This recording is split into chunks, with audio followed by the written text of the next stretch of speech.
I had to laugh out loud. Peter Edwards, he said, "Don't turn away the soccer moms trying to wear bikinis again. Keep doing God's work, gentlemen. My neighborhood pool is counting on you." What's up, guys? Welcome back to Blood, Sweat, and Gear with coaches Skip Hill and Andrew Berry. I'm Scott McNally. All of our programming, excuse me, getting a little ahead of myself, is brought to you by TrueNutrition.com. Use our code THINK for additional savings, and hit me up if you have any questions about any of their stuff. We're brought to you by Patreon. Thank you guys for supporting our shows. And we're brought to you by SupplementSource.ca for our Canadians. So we're going to start out talking about some calves, knock out your listener questions. But first, I wanted to bring this video up to see what this is all about, because Andrew just sent us something. Oh, hey there, little guy. What are you? Like a little mini fridge. Where is this? Is this in your bathroom? This is in our bedroom because yes. someone in our household takes their GH first thing in the morning, and so rather than have to get up and go downstairs, because we have a whole process with the dog, and someone takes care of the dog, someone does something else, they can take their preparation shot. Got to have it first thing. Right Roll out of bed. Right out growth of bed. hormone, good way to start the day. So we don't waste time in our house. Calf training. Skip. We've been talking about various different body parts and methods for training them.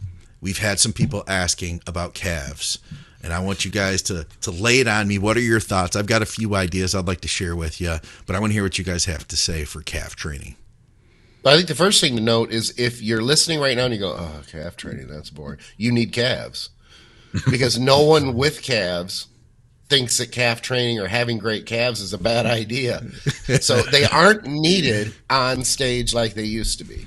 I always tell the story, so I'll tell it real quick, but I started training calves because my calves were horrible. They sucked. And by the time I got a good pair of calves, I didn't need them on stage anymore. In the 80s, you could have a good physique, and if you had bad calves, you weren't going to win. Tony Pearson and people like that come to mind. These days, you can have a great physique and horrible calves, and they just kind of go, okay, you don't look very good in board shorts at the beach, but we're going to give you the win. And that's okay, that's fine. If it's a natural progression sport, whatever. The point is, even walking around, calves are just good to have. They balance your physique. They don't make you look like, someone. I mean, it's funny these days where people who don't even train, or at least look like they don't train, will throw out that trite response of, "Oh, skipping leg day? What? Have you ever trained in your life? You don't get to say skip leg." It's like when someone doesn't train and they call a meal a cheat meal. It's not a cheat meal. It's a meal to you. All your meals are cheat meals. Yeah. Yeah. You have to actually diet for some length of time before you can call it a cheat meal or a skip leg meal. But anyway, I digress. Look, they take, let's see, some bullet points.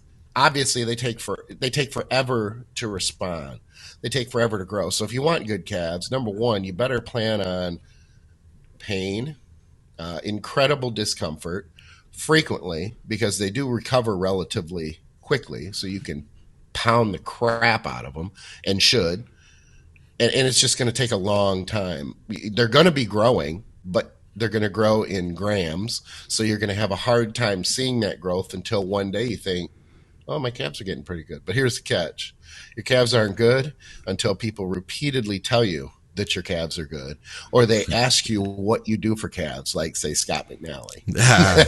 I get and I'll even go so far as to say this. One of the best ways to get a great set of calves is just be fat for like 5, 6, 7, 10 years. Because you will never see someone who is overweight, male or female, who is overweight I'm talking like overweight, like big girl weight. Yeah.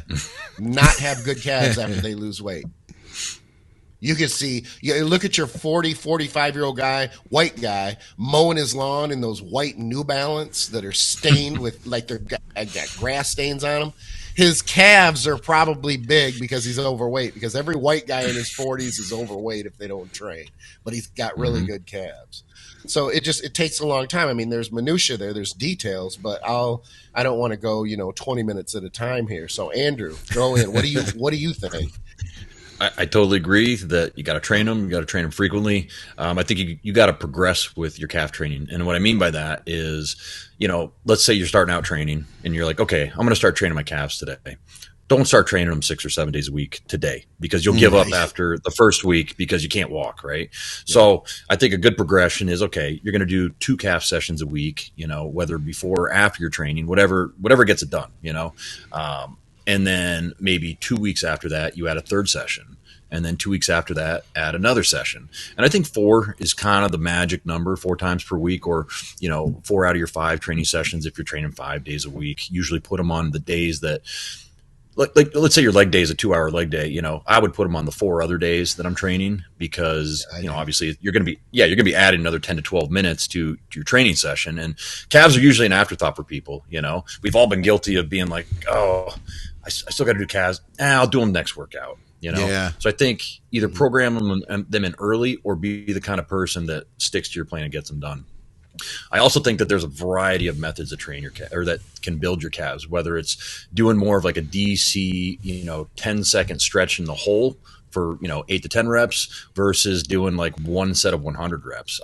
I like to incorporate all those strategies. I think they work. And I also think you need to train your anterior tibialis to make sure you're getting a well-rounded calf, because, when you're looking at someone from the front, you don't really see too much of the calf density unless they have a really developed anterior tib too. So I do think, and it's so easy to do. You get done doing the backside of your calves, just go stand off the edge of a stair and literally dorsiflex and plantar flex, until they just go numb. And you'll typically find, like, your first set, you'll get 40 reps. And then your second set, you're like, oh man, I got 32. And then they cramped up. And then by the last set, you're like, man, I got 17 before they cramped up. So it's kind of one of those things where you can add a lot of volume. It's not doing a crazy amount of damage. And you just got to hit them frequently. I want to go back to the basics for a minute, because I'm going to say what I think one of the number one issues is, and that's that I see people loading up the calf raise, and then they just start bouncing it. They bounce it up and down, and that's all I see. And they might have like 3, 4, 5 plates, on that hammer strength seated machine, and it's just boom, boom, boom. That's all you see. And there's like this momentum that they get from it. And I think that if they were to lower that weight, get a full stretch, get a full contraction, control the negative like we would on any other exercise, I think that in itself would be the foundation, because I think that's the number one mistake I see is people bouncing the weight. I can't agree more.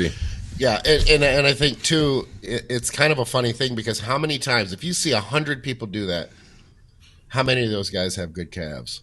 None of them. I mean, really, it's just kind of. I know I have waited on a seated calf machine numerous times, and because somebody's using it, and then they finish, and they go to pull the plates off. And they're like, oh, how many do you want? Do you want 3 or 4? Like, I want 1. First, I don't want to rip my Achilles, so I'm going to warm up. And 2, I'm going to literally probably top out. And I'm using this as an example for seated calf raises, and they're all a little bit different. The old school ones, you could kind of load up more, but the newer ones, they're kind of heavy. If I get to 2 plates, I'm frying the shit out of them with 2 45s on there. I might go heavier, but I think it's far more important with calf training than any other muscle group to literally full stretch, full squeeze, no question. That's like the most basic, rudimentary thing that you need to focus on for calf training. But you literally need to go until you cannot tolerate the pain anymore. And if any muscle will respond to intensity techniques, it's calves. So then you have, whether it be drop sets or rest pause, or I call them shakes. I don't know why. I should have called them skip shakes, because, everything's about branding, but apparently I wasn't thinking when I did that. But as an example, if you're doing standing calf raises, I'll get as many reps as I can, and then I stand there. I don't even set the weight down, and I put my heels on the platform, and I'll shake one leg out at a time, because if you shake it, blood gets down there a little bit quicker, and then go right back in, because you only need 10, 15 seconds to get blood in your calves, and you can get another 3, 4, 5 reps. Okay. So, if you waited, some people will do a rest pause. They'll wait 30 seconds. If I waited 30 seconds on calves, I think most people are like this. You can damn near do another set. So yeah, you're right. it's just a very, very quick, recovery, and you go back in. I mean, you do these endlessly, and it really is. I say don't count reps. You want your reps high enough that you're not putting yourself in a or the calf or the Achilles in a vulnerable position. I don't think training calves ridiculously heavy is a great idea, but yet every now and then, as a change of pace, any stimulus that your calf or that muscle is not used to can be a bonus too. I just think the large majority of the time, it doesn't need to be ridiculously heavy. Remember, the calves are used. The reason that they struggle, or that we struggle to get more size or to make them grow, is because they propel us around all day with tons of reps in that mid-range of the range of motion. You don't get a full stretch when you're walking around, and you don't get a full squeeze. So that's where that muscle is not used to being, and that will be a stimulus that will create growth over time. So that's where the full range of motion is. In fact, if you want to, Andrew made a good point. If you come in and you just I'm going to start training calves, and you just blitz them even for one session, I mean, good luck, because you might not even be sore the next day, but you're sore 2 days later, and then you're like calling out of work because you can't walk. Like it can be pretty bad, but yet the recovery is relatively quick. So once you start to build the volume, or you start to build the frequency, and I think frequency is important. I'm right up there with you. I think you said 4. I'm almost always at 3, but I also split the calf into 2 muscles. I train the gastroc separate from the soleus, and you can always train the gastroc first and the soleus the following day, but you can't do it the other way. If you train your soleus, good luck going in and trying to train gastroc, because your soleus would be like, what the hell's going on? So that's actually a good point. Just things that I have found. And the other thing is footwear. I think it's very important. I was old school for a long time, and I would just take off my shoes. The problem is a lot of the edges on a platform are sharp. So get a shoe. I mean, literally, I train legs in one specific shoe. Legs, and when I say legs, quads or quads or calves. You want something very, very thin. I think a Vibram sole is just about as good as they come, or an Atomics or something. You want it to grip the platform, but you don't want anything in the way. You don't want a high top. You don't want a 3/4, because anything that material gets in the way of the flex, it's in front of the ankle, it kind of gets in the way. It'll limit your range of motion, or it'll give too much support in that stretch position. So but don't wear work boots. Grip. What's that? So don't wear work boots like Nasser did. No. And the funny thing is clearly it worked for Nasser, but my fallback on that is none of us are Nasser, because if we were, then we'd already have big calves, and we wouldn't care what Skip or Andrew or Scott says about calf training. But you need the grip so that your foot position doesn't slide. That's another thing that it can be distracting, because you have to reposition your foot or your feet halfway through the set, where if you have a thinner sole like a Vibrams, or I use Merrell, Vapor Glove type running, they're basically trail running shoes, because they're very, very thin. Like a condom for your foot? Basically, yeah. I don't know if you guys remember Aqua Socks. Those, that was the first time I started wearing shoes versus just kicking off my shoes. The other thing is, back in the day, the gym owners didn't really care if you kicked off your shoes and trained calves. These days, you'll go viral because someone will take a video of you and go, "Oh, this nasty bastard is taking off his shoes. And now he's gross, and he's not." There's so much bacteria or some. I don't even know. Yeah. It doesn't go over like it used to. But I could talk forever on calf training, so I'll stop there. The only thing I was going to say, negating the super, super thin sole, and because this happens to me quite often, is you guys ever had plantar fasciitis? I have not personally. I have not. Oh, man. I've been lucky. So, I have not had that.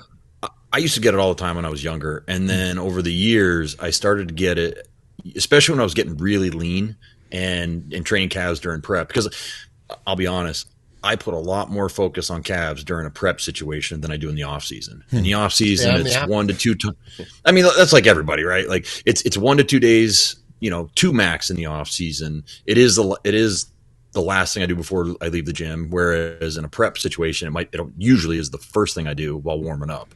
But anyway, what I'm getting at is that some people, I don't know the exact reason why, but you just get this sharp pain whenever you go above like warm up weight even.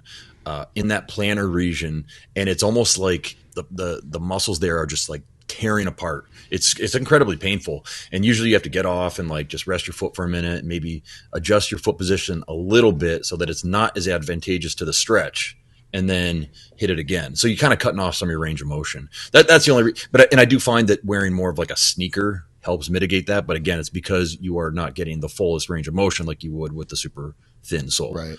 Do you have a high arch, or do you have flat feet? High arch. I think that's what I'm flat.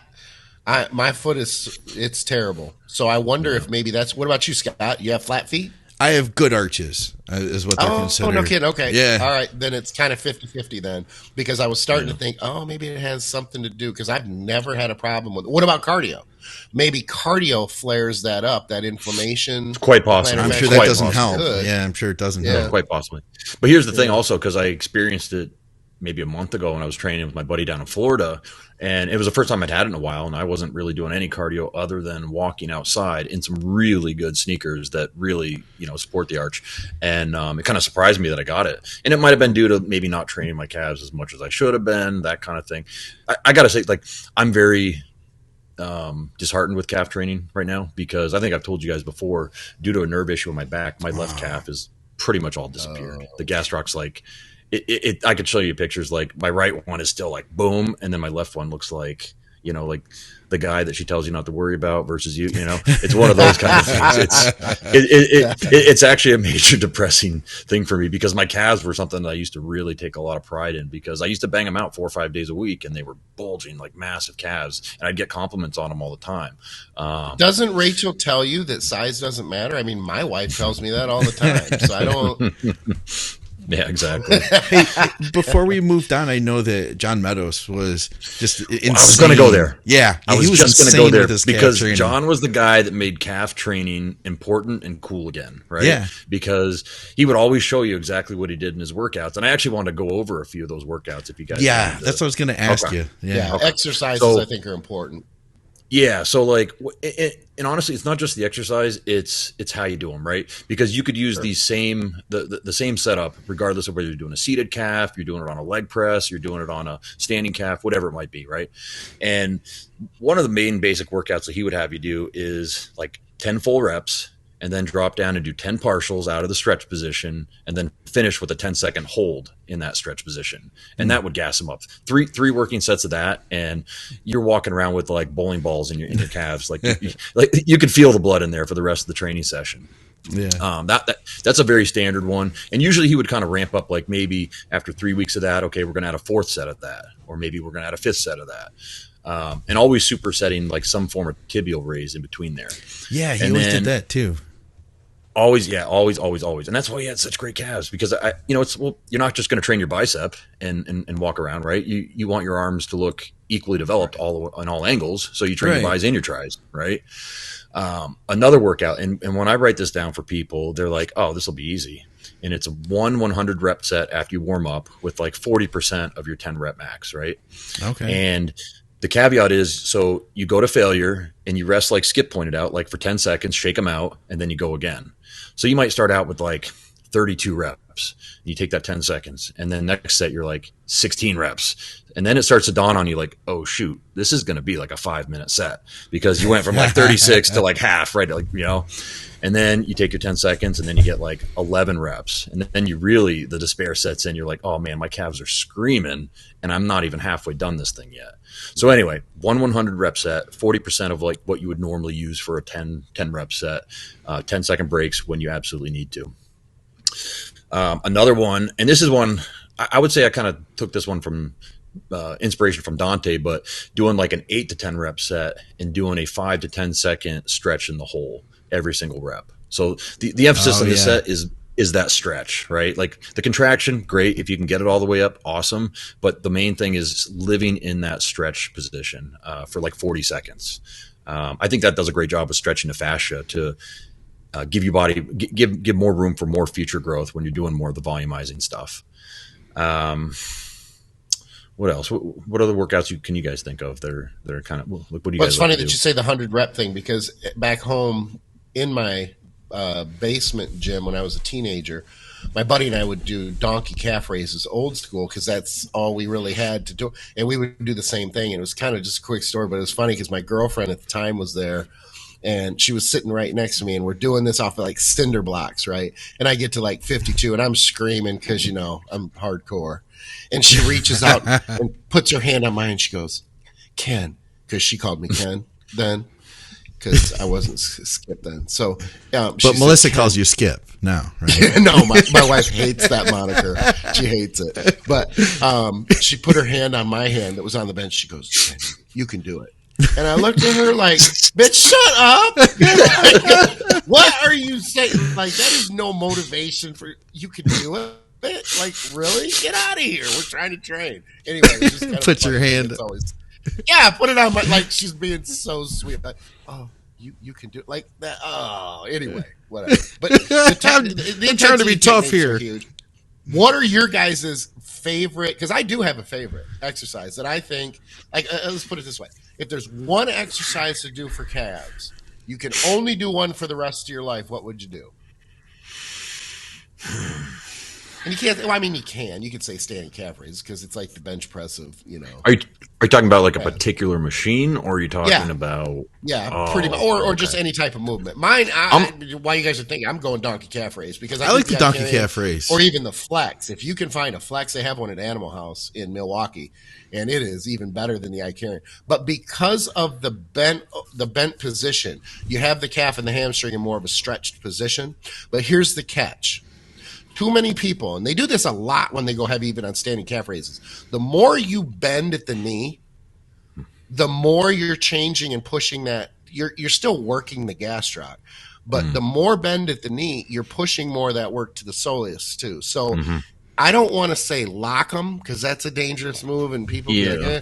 But at the same time, as close to locked as you can because that emphasizes and makes the stretch more dramatic and it limits the weight that you can use at the same time. You could cut your reps in half or you could double your reps and make the set easier by getting a slight bend at the knee, where if you keep it a little bit straighter, you're going to cut those reps usually in half. But I think that exercise alone will just blow my calves up, blow them up, and I could literally use that one exercise. What is the machine called? You sit on the bench. It almost looks like a frog squat. You're sitting at a 45-degree angle. Your feet are on the platform. It almost looks like it's like a leg machine that you can squat with. You know what I'm talking about? I call it a high angle hack, but that's not what it's called. I think it's called a hip. I know what you're talking about. Yeah. It's basically taking an angle leg. Well, no, I'm not talking about it and doing it. No. Doing it the other way. I gotta. You know what, Scott? You tell yours. I'm gonna look it up real quick.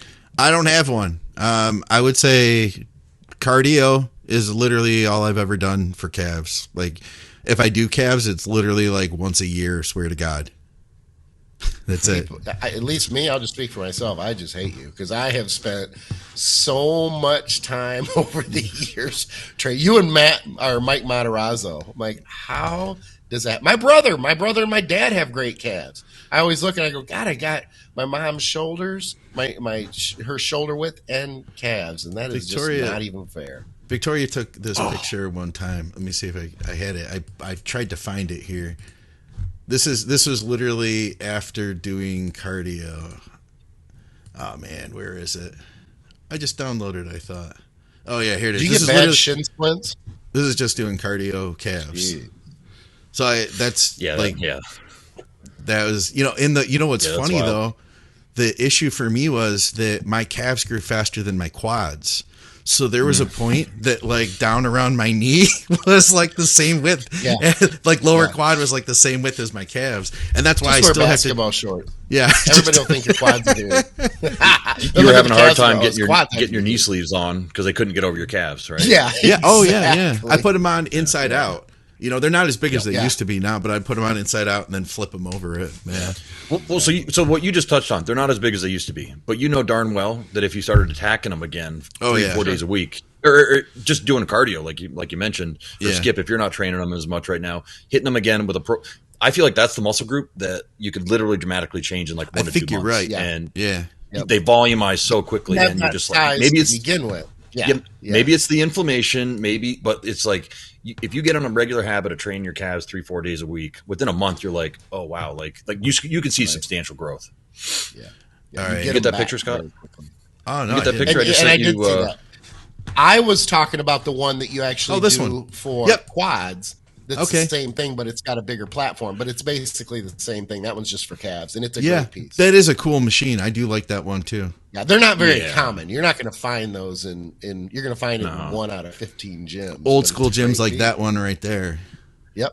Exactly. No, this is a new gym that just popped up. This is where I go in Florida. It's one of our gyms. Well, they've got old school equipment. They've got good looking stuff. They do, there. well, they got some old school stuff, but then they got a lot of like Alibaba stuff. I think I told you about that. Oh, okay. Yeah. I got to say though, Alibaba, they're really good at stealing some intellectual property because the chest press feels as good, if not better, than the Nautilus machine that they're copying. So it's a smoothing it. Like one plate, you're like, oh my gosh, like I feel my pecs like I haven't felt them in weeks. Nautilus, is this where I take 15 seconds and apologize to the listeners for giving bad information? I do, I'm honest enough to admit, I mean, when I say something that's wrong and I'm checked by, he was nice about it, but Dave Harnett. He was cool enough to send the information. Dave Harnett, he's been following the show since forever. He's a great dude. He's contributed to Patreon and to my wedding, and he's a really good dude. He's a great guy. I said on a past podcast that Arthur Jones created or designed the new hammer strength, and I was floored by that. And I had heard it by a couple people I heard it by one person, and I spoke to someone else, and they backed it up. So I took it as gospel. I took it as that was true and legit. But Arthur Jones did not design hammer strength. And I want to make sure I get this right. It was his son and another person, Kim Wood. Gary, was it? Gary Jones? Yeah, Gary Jones. Yep, the son. And Kim Wood, strength and conditioning coach, who designed, and they took and they created hammer strength. So I was kind of reaching, and I thought, well, how did I screw this up? Maybe Arthur Jones designed it. Then they had their falling out, and his son and Kim took the hammer strength line, but Gary didn't have anything to do with it at all. It was Arthur. his son. Yeah. So my apologies for that. It's in the same phase. Like it's one of those like, what do you call them? It's not an egregious mistake. Don't get me wrong. But No, and I'm sure he just was telling us because he knows. He's an equipment dude. Yes, sure. He's got his own that's home why I gym. questioned him. I'm like, how sure are you? Because he's got a home gym, and he's been around like as long as you have. He's one of those guys. Good dude. It's kind of one of those things too, because we've been exposed to so much information over the years. And I tried to explain this to someone the other day. When like you just know why you do something. But then, like, there's certain things where you're like, well, wait, exactly why do I do it that way? Like, what is the science behind it? You could go back and learn it again, but maybe you can't explain every single step just because you've been exposed to a million other points of knowledge since that point that it's just like your brain can only hold so much.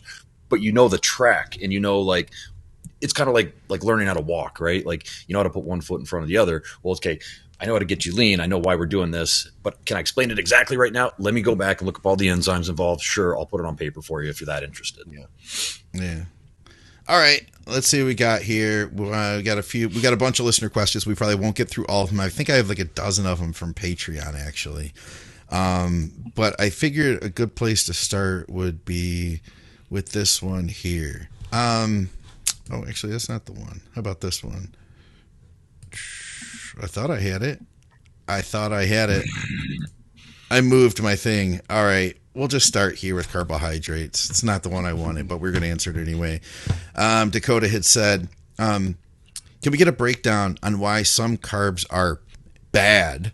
Like why some plain cereal is low in sugar or has none might be worse than oatmeal, even though it digests easier. Also, a ranking of best low sugar cereals to worst. I currently have plain Cheerios made from oats, plain Kellogg's Corn Flakes, and plain fiber shredded wheat. I know Chex Mix has 0 sugar rice cereal, and I know some people love Rice Krispies. Also, does Source yogurt screw up a diet? So carbs. Okay. How do we answer this? Well, okay. So I think from a nutritional standpoint, right, when we talk about, say, the Chex cereal, or even an even better example is a piece of white bread, right? Yes. You take white bread and you look at the label, it'll say maybe 1 gram of sugar total, or most of them say none. Yet that carbohydrate source will break down and enter your bloodstream faster than table sugar will. Okay. So let that sink in for a minute. So just because something says no sugar, and you got to look at all the variables. Is there fiber involved in it, right? Like a source like oatmeal. Oatmeal is very fibrous. It's going to take a while to break down. Yeah. Or white rice, which is going to break down a little quicker than, say, that oatmeal. Or a breakfast cereal like Fruity Pebbles, which I really like to eat post-workout because it's really easy to get down. It makes me hungry again. About an hour later, I can eat my next meal. Great. Okay. Just because something says there's no sugar in it, you got to understand the way that your body works. You have petalin, which is an enzyme, basically amylase in your spit, which starts the breakdown process. So by the time some of these cereals even make it to your stomach, they're already partially broken down, and some of the sugar has already been extracted in a sense. Okay, whereas if you were to eat, say, a bowl of oatmeal, that's not necessarily going to happen. It needs to mix with chyme. It needs to mix with the other digestive enzymes and then enter your small intestine before it starts to break down into individual sugars. Okay. So I guess getting back to his question, is he asking, are these cereals good sources, or is he asking? I think he wants to know what good cereals there are. And quite frankly, I'm going to go on record and say I don't recommend them unless it's post-workout. I'm not a big processed carb fan. I'm not even all that big on rice, to be honest, but some people tolerate it very well. I'm more of I like more voluminous carbs that take up space. I like potatoes. I like, to be honest, I think quinoa is underrated because you do have I know some people don't, I get it, but it's one of the few plant sources though that has a complete protein as well. Now, I don't usually use it myself to diet. I will on occasion, especially for variety and a change of pace. But when I go to load on the weekends and I go to Sweet Greens, I always make sure that I have double rice and double quinoa in there to get more carbs. But I think the processed carbs for me, I think they're horrible unless it's post-workout and you need them quickly, or when you're loading either a cheat meal or a skip load or whatever you want to call it these days. And for the reasons that you said. Now, here's the bitch. When you get into the glycemic index, which is essentially how fast a carbohydrate hits the bloodstream, then there's this giant rabbit hole. Because I struggle with, I'll just say this, and some people are going to disagree. You guys might disagree. I think that a carbohydrate powder, I don't care what it is not a good idea because of how fast it hits your bloodstream. Unless it's post-workout, there's insulin involved, intra, or when you're loading or you're loading for a show. Let me ask you a question to that point. Idea. Can I ask you a question on that? Because I think you'll answer it. Let's say it's a sweet potato powder, right? Mm-hmm. So maybe tell the listeners, why does that hit your bloodstream faster than eating a sweet potato? Well, first, there's no fiber. It's been defibered. Because of and there's two things that slow down. We know it, but the listeners needs to be reiterated. That's why I was asking. There's two main things that slow down the rate that a carbohydrate hits your bloodstream. One is fiber, one is fat. So when you get into the powders, the fiber has been removed. The fat, arguably, there's zero. You're not adding fat like you would to a meal where you might have sweet potatoes. But sweet potatoes is another rabbit hole too, because or even white potatoes. Yeah, there's so much to talk about that it could get complicated. So we have to kind of stay on track with the question. But can I cut you off and add one more reason those are the powders? And I think people look at it and they go, "Oh, well, it's oatmeal powder or it's sweet potato powder," like you're saying. But Vitargo was at its inception was a potato base. I don't know if it is now or not, but was a potato base, very gooey, sticky. You could hardly keep it in solution without it getting sticky because it was a great intercarb. or post-workout carb. But if you didn't drink it fast enough, it would turn into gel, basically, and you'd have to be scooping it out with a spoon. So I go on record and say that the processed carbs, for me, I don't think they're a good idea. I don't want them in there. I want fibrous carbs. I want carbs that take up space to satiate or for satiety. I still get stuck on that, Andrew. But there's the carbohydrate thing is just a big, massive rabbit hole, and I'll leave it at that. I just want to add one more thing too. The reasoning why it hits your blood, like a sweet potato or an oat powder, hits your bloodstream faster than eating those food sources, is the mechanical breakdown. It's already broken down into. I was going to say that. I was going to add that too. Yeah. Oh, okay. Sorry to steal your point. And cereal. Well, and it's no different than protein, for that matter, too. I mean, a protein powder is going to hit your bloodstream much quicker than a solid protein. That was the next thing. I was going to say anything that's already pre-digested. And what we're doing when we're doing powders is we're pre-digesting it. We're doing the work that the stomach would have done to break it down, turn it into chyme, and mix everything together so that the enzymes can hit it properly. You're doing that. You're erasing a step, and you're saving 20, 30, 50 minutes on the digestion process. That's why. And would you guys want a cereal agree? That's good? Steel cut oats.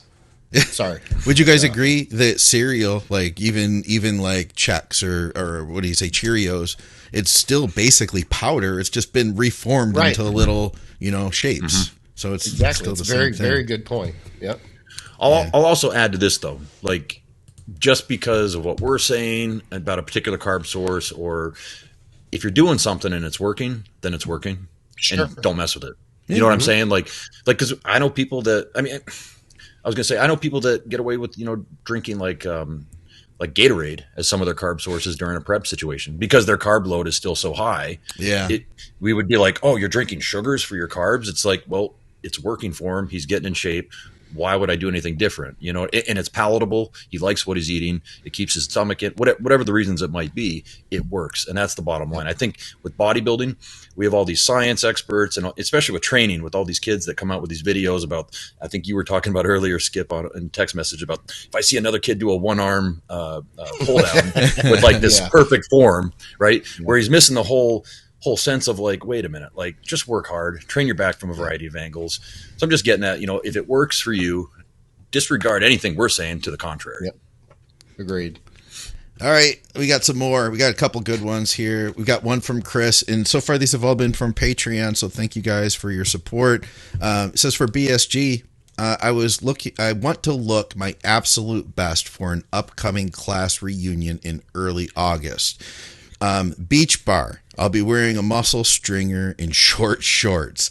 I don't want to be super dry like a bodybuilder on stage. I think I would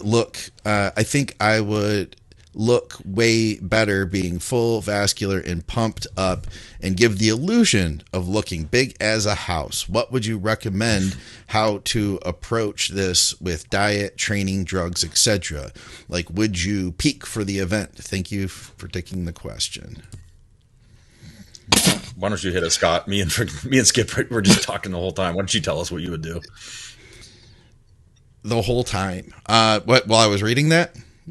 No, we were talking. I see. I was like, what? I was confused. Yeah, that's all you said. No. I'm saying the last question we hijacked it. So why don't you tell us what you would do with this guy? Man, I'll tell you what. I would just diet. I don't think I don't think I'd peak for this. I'd just try to get into good shape, and then maybe give yourself what did he say? It's in August, so he doesn't have a ton of time. It's August 7th, I think he said. Maybe I misread that. No, well, he said August or early August.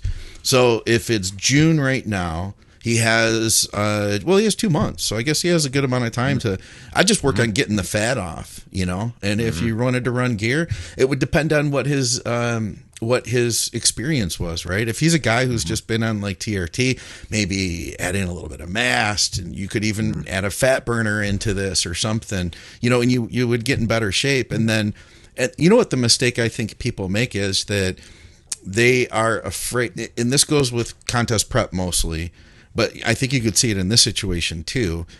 People are afraid that they're losing muscle, and if he starts pushing it hard right now, he might actually look smaller, right? And then he's going to envision, and you'll go through that stage of being fat and flat. early on, depending how lean he is. But I mean, if you just hammer it for maybe 6 weeks and then, maybe the last week or something, pull it back a little bit. I mean, I wouldn't try to manipulate water or anything like that, because you're not going to be able to hold anything unless Kim from the 10th grade had dumped you and you want to get back to her, then I would absolutely take some Diazide.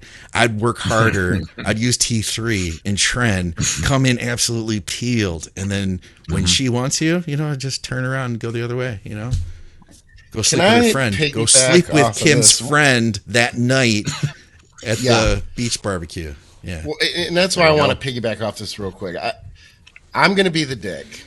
I haven't been a dick in a long time, so I'm going to take this opportunity. And if this guy listens to the show, he knows that I have the potential to be a dick. I don't want to give any advice for someone peaking for a fucking reunion. I think that is really you got to be kidding.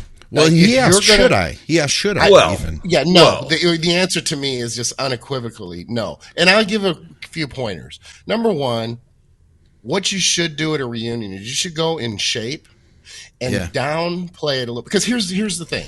You have to remember, no one's going to be in shape there anyway. You're gonna be exactly. In shape, and no one's going to go, oh, gosh, if he was a little tighter, he'd be hot. No, you're going to stand out from anybody anyway.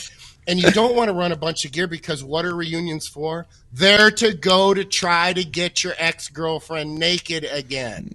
And if you can't, you at least want them to want you to be naked. They'd be like, damn, I wish I could get him naked again. It would be just so And peaking for something like that, no, you don't need to do that. You're going to be in better shape than anybody there.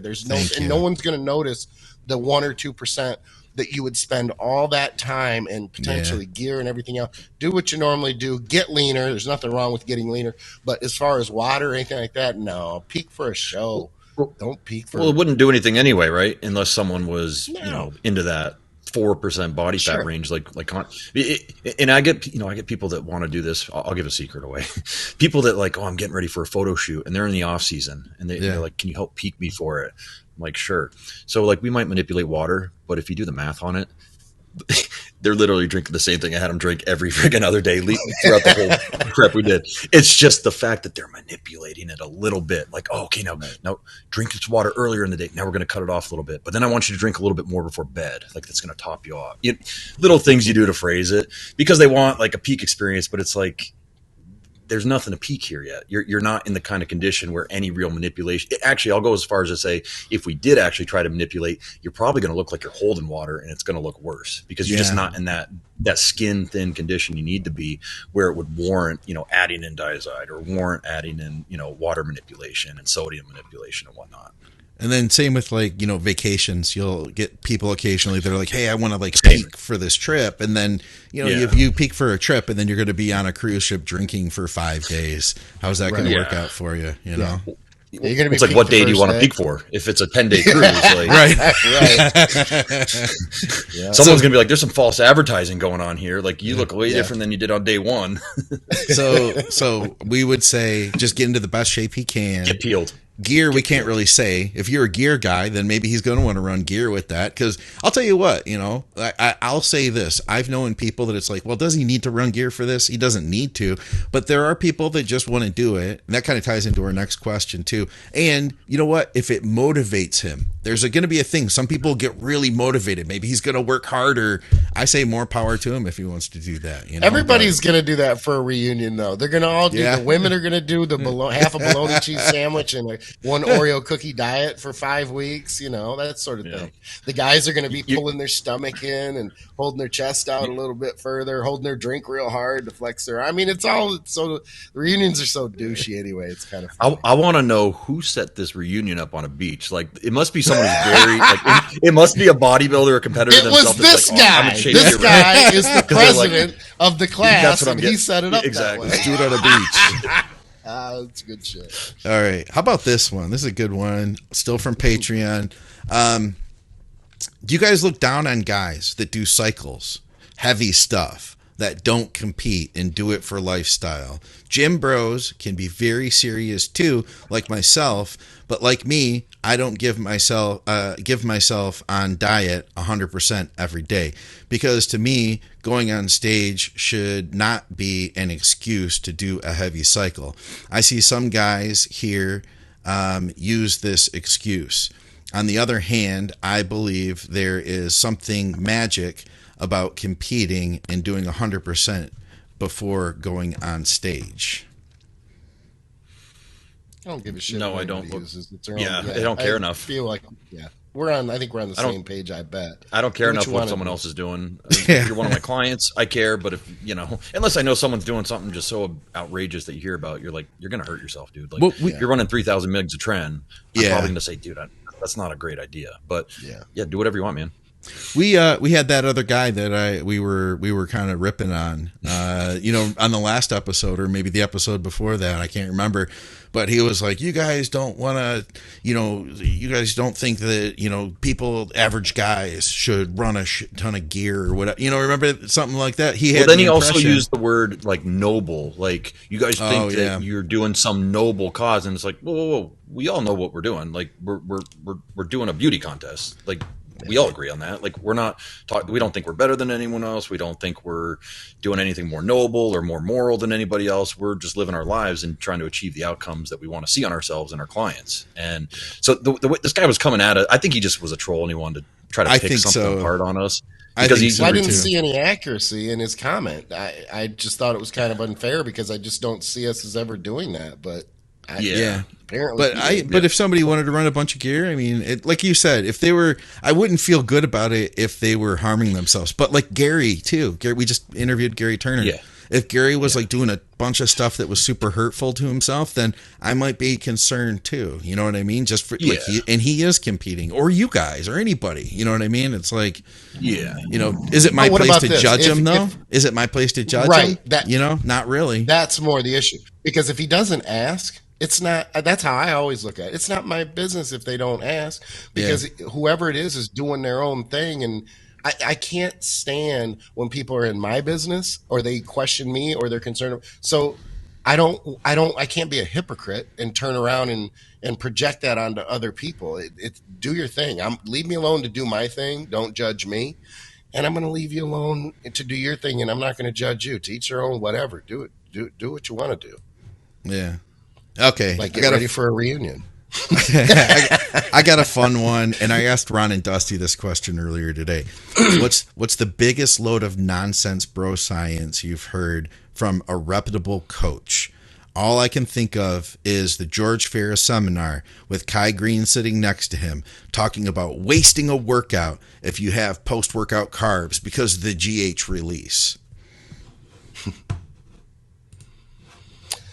I had a hard time thinking of anything. How much time do we have? I'm glad you got stuff, because I was trying to think, and I'm like, oh, man, I mean, the only thing I thought of was like, oh, you have to eat within 20 minutes of getting out of the gym, or you wasted that workout. You lost the anabolic window. Yeah, and we all used to believe that back in the early 2000s, I think, even, and then we started to learn by experimenting and trying things out and realizing, oh wait, we had it way wrong. We're still growing. We're still getting huge and jacked. That was the main one I could think of. I'm sure you guys thought better than I think it depends on who you ask too. I understand they're asking us, but there are plenty of people who will slam, fast carbs post workout. I can think of one in particular who's on a was on a rampage recently about this, about how it doesn't work any better than anything else. Well, it doesn't work any better, so you're basically saying it's the same thing. So what the hell is different? Like you need to sit down to a boring plate of rice or potatoes if it's all the same. So it depends on whom you ask. It just doesn't. I don't know. There, I think about the fish thinning. That's one of the one of the Hani-isms. I know I was sitting at a breakfast with a Mr. Olympia and a NFL lineman before the Kalamazoo, actually. Oh. He was going to guest post at the Kalamazoo, and my client was with me. We were having breakfast at a diner, and the Mr. Olympia at the time, I'll say Mr. Olympia competitor, as to not so as to not narrow it down too specifically, insisted, was emphatic with the waitress that there would be no sodium on his hash browns and his eggs and everything else. And I didn't say anything. I didn't smile and anything. And when she left the table, he looked over at me, and I noticed he was just staring at me. So I looked at him, and he goes, I know you want to say something. I'm like, I don't need to. It's not my business. I'm not saying nothing. I just started laughing. To me, it was silly. It made no sense that clearly he was giving advice to stay away from sodium, but to eat all these sodium, this diner food in the morning. It was just funny to me. Was it his coach? Was he someone that follows a strict plan from a coach? Yeah. So what I'm getting at is, isn't it interesting how, like, because I'm assuming Mr. Olympia is coached by one of these big names that we always hear. Isn't it funny how sometimes we still hear these things that we just know way better, that from the top down, it's still being presented as bodybuilding gospel. It blows my mind. And I think it shows you that these guys at this top level are good, not necessarily because of these coaches, but despite of these coaches. Yes. They're just that friggin' good. Because I've seen some protocols where I'm like, that doesn't add up at all. It doesn't make sense scientifically. It doesn't add up. And yet he's still good on stage. And I think it's the genetic component more than anything. I have one I'll have to tell you guys off the air. I can't tell you. Okay. Okay. Yeah, I just think it's now the listeners are going to be like, well, Scott, will you tell me? Like, hey, I won't tell anybody. My lips are sealed. Scott. My lips are really sealed on this one until we stop hitting the button. Yes. People are like, what do you mean off the air? You can't. Sorry, talk guys. off That's the one air. thing I would get so busted if I were to say, yeah. What about? I got one though. So I got a couple, and this isn't like a big name coach thing, but one of the ones. So I saved one that I used for It's Just Bodybuilding, and that was don't brush your teeth the last week of your prep because of the extra sodium in the toothpaste. Did you ever hear that one, Skip? Heard that. No. That's an Arnold. Oh yeah, that's an Arnold one. That's Arnold one. Really? You can't brush your teeth that last week of the prep. Sodium fluoride. And then a training one. We could probably think of a lot of training ones. And I remember working out with a pro that had literally some of the best arms I had ever seen in my entire life. And he said, okay, and then when we're curling, I turn my arm this way so that I hit this part of the bicep. And that's why I have the peak right here. So we know that can you target the bicep? Can you target can you get better peaks, Skip? There is no, it's funny because there is no shaping technically of a muscle. Muscle grows based on the genetic shape, but there are some things that have come up over the years that I just think to myself, we might have this much more control with the shape of a muscle than we think we do. Yeah, it's called SEO. Yeah, exactly. It's so incredibly minor and minimal. And people will say the 1%, Phil Viz says this all the time, and I respect his opinion on it. The half of the percents or the 1% add up. And if you do that, 6 times, then you have 6% instead of 1%. I think it's still 1%. Yeah, I just don't. Yeah, I just don't have that. I think that if there's not a substantial benefit to something, I think that it's like we were talking about with Gary. I think it becomes kind of neurotic and it becomes so obsessive and so anal that it just isn't. It isn't worth the time. It isn't worth. There are other things that are far more important to focus on than those the minutia that just kind of doesn't. A lot of that stuff doesn't matter in the end. You can't quantify it. You can't say, well, if I did this, if I, it was the old argument of maltodextrin versus waxy maize or something like that. How do you quantify that? Like over the course of a year, you gain 200 more grams of, muscle tissue. I just don't see that's insignificant to me. There are other things that are far more important to pay attention to that can make more dramatic changes. I remember another one, and I don't do this anymore. So when I first started learning, did you learn it, Skip, in the gym in the 80s, that when you were, when we would bench, you had to touch the dumbbells together at the top? That was... Oh, yeah. If you didn't, you were literally cheating. We make up the industry makes up its own rules to judge. It's funny how it goes. And it's funny because I don't want to get off on a tangent, but minority groups and little subcultures, it's funny to me, the infighting, because we're all on the same page. We're all doing the same thing. And we can't stand that we're judged outside of our group, but yet inside our group, we split hairs and we judge each other and we segregate. And, this guy's dumb and this group is dumb. It's silly. But absolutely, if you didn't touch the dumbbells, there was a lot of clanging of those dumbbells back then. Yep. Do you ever do that today? Once in a while, like back in the pandemic, I had really light weights in my basement gym, and I was like, okay, I'm going to have to make these work. Why don't I try that again? It's like I went back to it in 2019. When I stopped doing that?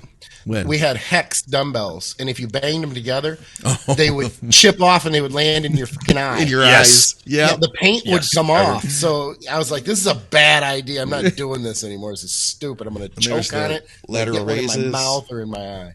Do you remember the lateral raises? You got to dump. Yeah, pour the milk. Pour the milk. Yeah. Yep. I do remember that. But I think, that one was a little bit more legit in the sense that it was just trying to drive home a reason of, the elbow needs to be higher than, the hand or the dumbbell. It's kind of like when we were talking about, with the Doug about the side laterals. We found a way to explain it better and I just explained this to a guy at the gym 2 or 3 days ago. I saw him playing with his arms, trying to get the right, without weights in his hand for the side laterals. And I said, look, if you're open to a piece of advice, I'll, give you, take it or leave it. Advice is cool like that.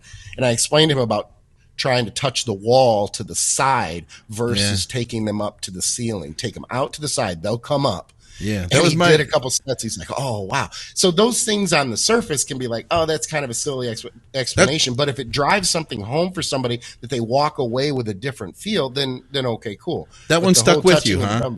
What's that? That one stuck with you, huh? That was we can give credit to Andrea Watson. She was the one who said she was a client of mine, and I didn't ever tell her that. And she was trying to work out. We talked about it with Doug, and she had said, she tried to touch the wall. Instead of, because you always see people trying to go up. And well, I did the same thing. That's why I was glad to hear Doug say the same as well. Did he say that as well? Yeah. To touch the wall? He said the same thing, yeah. Then it just gives a different perspective, and it allows some people to be able to lock it, because that's a multi-angle joint, so it can be difficult to get the feel that you're looking for. It depends on a lot of other things. We're not talking about delt training right now, I guess, so we could probably do that next with all the different we should bring Doug back tweets on and stuff like that. Oh yeah, absolutely. We have a lot of good guests that a lot of people want back on. We need to have probably get these guys back on a lot more frequently. We got to get Phil, Justin Harris, Doug, absolutely, Paul, all these guys, Gary. People want to hear from them. Dom. I mean, the list is long. Yeah. Yet distinct. Before you move on, maybe we should ask the listeners to add their gym bro things that they've heard in the comment section. Yeah. Mm-hmm. What have you guys heard? What's the gym bro advice you've heard? All right. We only have time for one more here from Jason Franklin. Who are your least favorite types of new clients? The 130-pound hard gainer who used to train back in the day, 40-year-old dad with 30% body fat, the soccer mom who wants to wear a bikini again, someone who is 600 pounds for life, who wants to live, etc. I'm sure there's several other stereotypes you guys can discuss. And I'll tell him, I said that I'm excited to work with anybody that really wants to change. Like I could take and I'm sure you guys have been this way too. How many soccer moms have you worked with that were out of shape and then they're kick ass and they do a hell of a job and then they're motivated? That motivates me when I see that. You know what I mean? Mm-hmm. Yeah, I think the ability to execute has always been my number one prerequisite, because if you can execute, then you're going to be able to usually be able to do really good work with a client. I still would go on record and say that I don't like the young hard gainers. I think in my experience, they complain a lot, but that's, I don't even know if it's I think hard part of that is because they've had access to so much information now, some good, some bad. So then they start asking you like, well, why aren't we adding in X, or why aren't you having me do this? And those kinds of things do start to bug me, because it's like, that's a concept or a technique that's above where you're at right now. And it's not something, it's like the same thing as like a kid who does his first show. Like we talked with Gary in last episode about doing a first show, wanting to qualify and go do nationals for a vacation. You know, it's kind of a step or a pay grade above where you're at right now. And it's not something we need to focus on. Those are the kind of questions that start to bug me when they start trying to get too smart with you in a sense. And it's great if you want to learn, but it's just like, you're not there yet. Yeah. And sometimes that can come off in a way like you're not maybe a good coach because you haven't had me do these things. You know what I mean? Or you didn't know. Yes. Andrew, didn't you know about, this? Yes, exactly. Well, is it not a lack of trust in trusting the process absolutely. Too? And I know that I want a client who has come to me because of my name or my reputation, and they trust, and I would imagine you guys feel the same way. They trust the process, and they're kind of like, I want to work with this guy because he has the answers. He's going to get me where I want to be.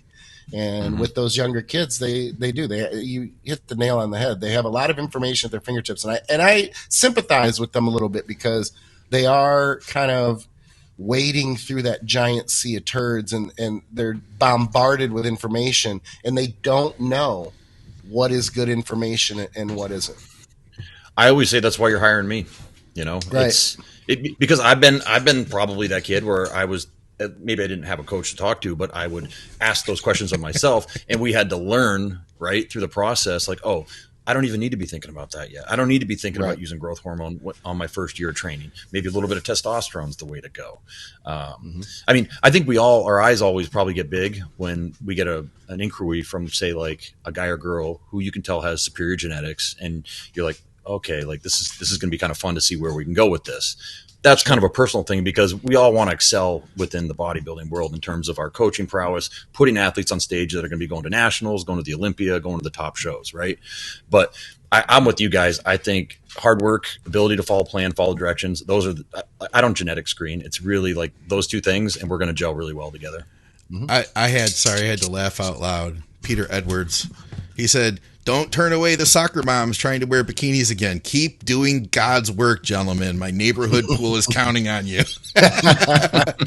We're there for you, Peter. We're there for you. That's amazing. All right. Did we have anything else, Skip? Anything you wanted to mention? Anything going on? I'm headed to Milwaukee for a few weeks to see my kids, but I don't think anybody cares about that. How about you? I have 4 seminars coming up in the UK and France. I will be there a little over 2 weeks. I'm taking my wife because she has to do a lot of the video filming and organization too, and it just happens to be over our 30th wedding anniversary. So we'll be in Barcelona. We come into London, do a couple seminars there, one in London, one outside of London. We go to Paris for 3 days for our anniversary. Then we go to the south of France to do the other 2 seminars. Then we spend a day or 2 in Barcelona. So it's going to be a nice vacation for us, provided we're still married come August 11th. I'm kidding. Have you been to Europe before? No, never have. This will be a fun experience. I'm not very worldly as far as traveling. I mean, I've been to Mexico on cruises with our kids. We used to do a lot of cruises because if you have kids, and especially teenagers, it's awesome. It's an awesome vacation because they go and do their own shit. They're not bugging you like if you're stuck on a beach going, I don't have anything to do. I don't know. Or they're looking for friends and they just find someone that's their age and then they go to try to get alcohol or something because they're bored out of their minds. It's a great vacation, but I haven't been to play. So I'm really excited to not only to do the seminars, because seminars are always fun. I haven't done a seminar in 10 years. I used to do a lot of them right up until about 2012, 2013. And then, I actually liked my kids and my wife liked me back then. So I was tired of traveling as much as I did. So I stayed home. Now that I don't have any kids and I have a wife that I think has a boyfriend, it's probably just better if I start traveling again and have fun or take her on a vacation for once. Where can people find out about the seminars? I assume anybody listening right now could go to that. Yeah, they're going to be. We've already started it in the areas over there, London and Perpignan. I don't know how you say it, Perpignan or Perpignan. I call it Perpignan because I'm American, and that's how it sounds phonetically.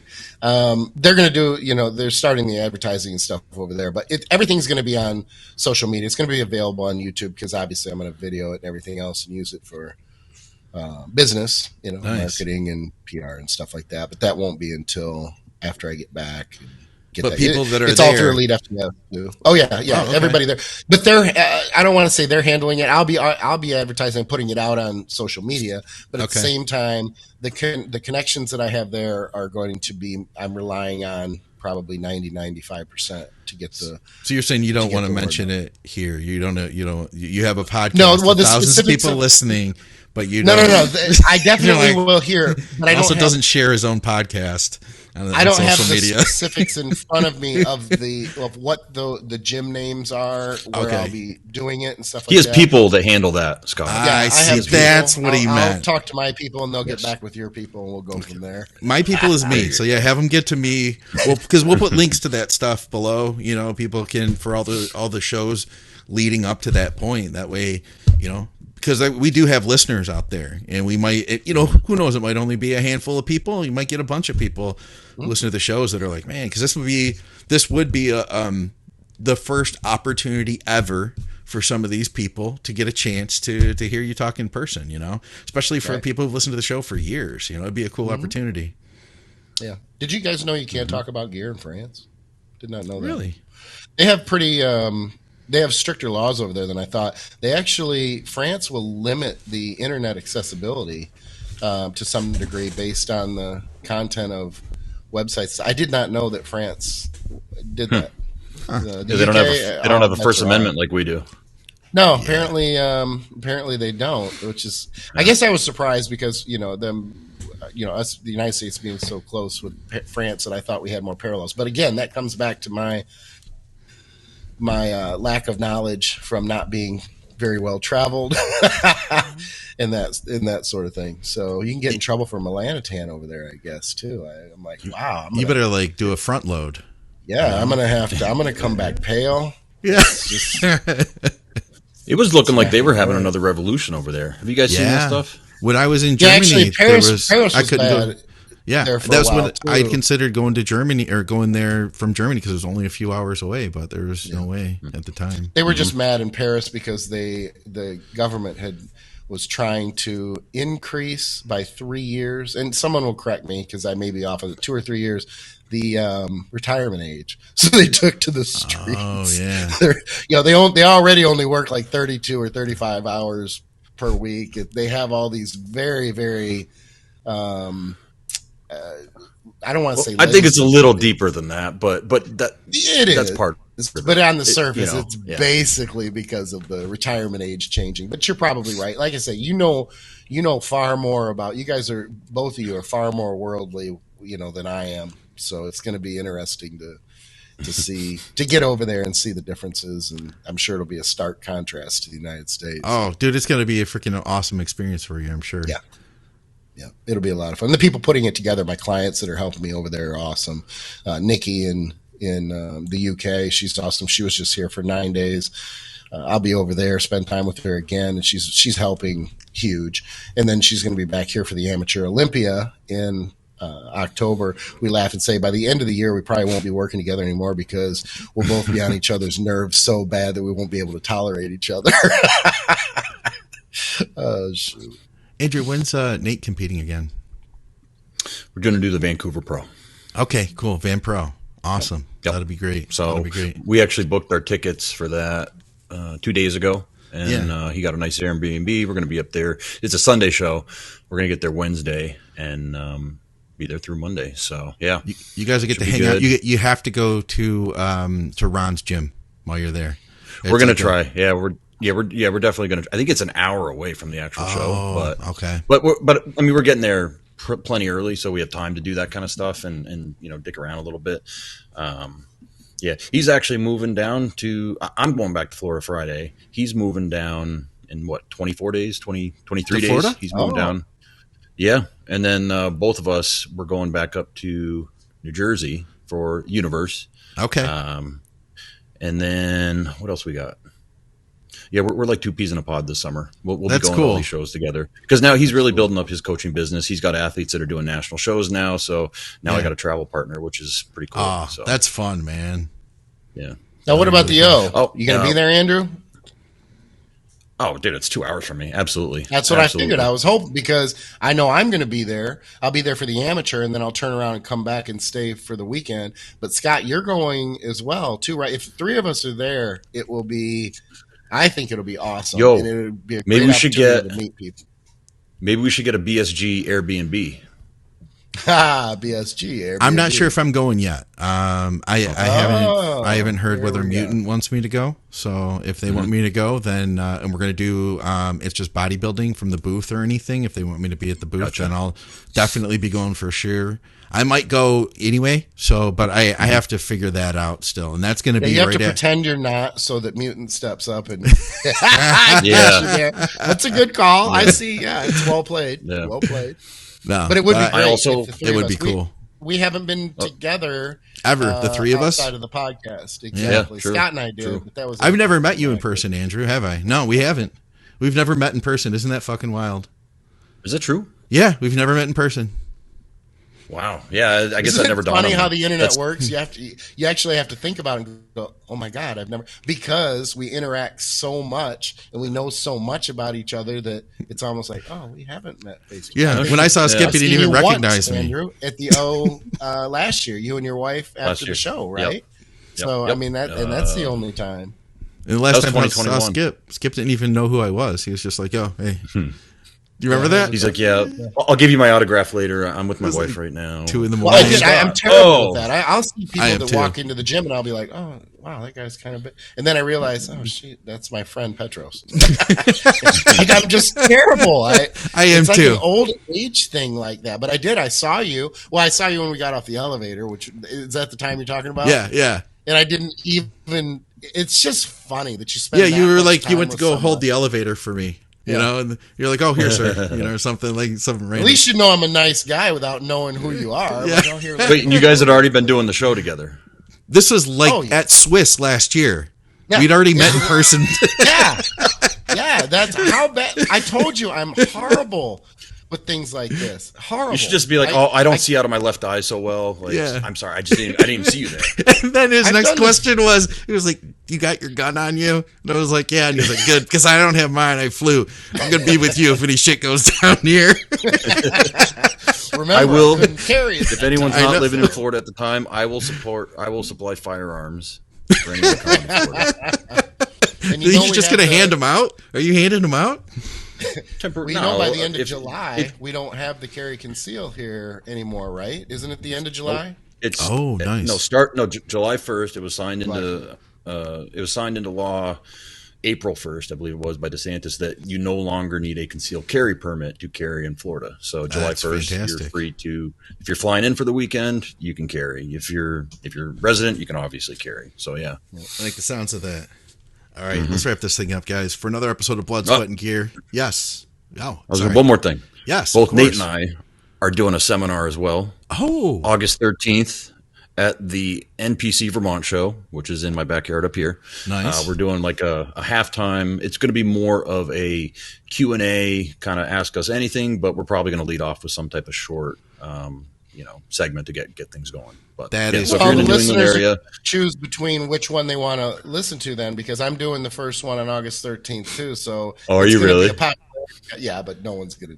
But like I said, it's over there. But hold on, I was gonna say it's a little bit of a different demographic. Yeah. We were gonna fly to Vermont, but we're going to France already. Sorry. I'm going to France to see Skip. Otherwise, I'd be there. Sorry. Give me the information when you get it, and we'll put that in the description as well. All right, guys. We might actually have an IFBB judge too, or a top NPC judge as well. So that would be great. I can't release his name yet because he's got to make sure he can do it, but it'll definitely be worthwhile. This guy is also an IFBB pro. Nate's another good IFBB pro. You get 2 really good IFBB pros and one old guy that happened to skate by in a master's card that knows a lot of stuff. So should be good. Guys, go to truenutrition.com. Use our code THINK. Supplementsource.ca for our Canadians. Ask me any questions about True Nutrition, by the way. I'd be happy to answer them for you. And, of course, thank you to everybody from Patreon. In fact, we had so many questions from Patreon. That's all we answered today. So thank you guys for Patreon. Of course, go to bodyberry.com. You can reach out to Andrew for coaching there. Team Skip, teamskip.com. Go to Skip there, and mcnallydiets@gmail.com. Drop me a message. We'd all be happy to talk to you about your plans. Guys, for another episode of Blood, Sweat, and Gear, we'll see you soon.